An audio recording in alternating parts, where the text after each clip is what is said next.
pessoal, eu sou o Pedro Lucas e hoje vou contar curiosidades sobre o meu amigo, o gato Lucas. Finalmente, estava na hora de falarem de mim.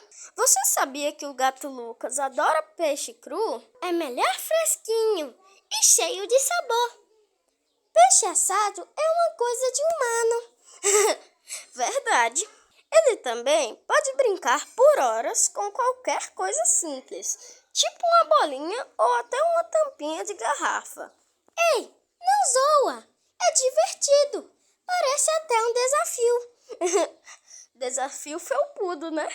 Outra curiosidade, o gato Lucas dorme muito, mas muito mesmo.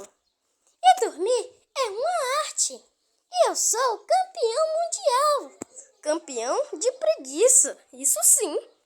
Ei, e o gato Lucas é super curioso. Fica sempre prestando atenção em tudo ao redor. Claro, alguém tem que vigiar essa casa, né? Eu sou o guarda oficial. Guarda? Você foge até do aspirador de pó.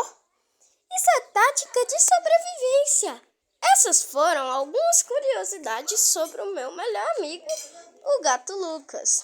E se vocês quiserem mais, é só pedir. Tem os segredos do Pedro também. Ei, quieto, gato Lucas.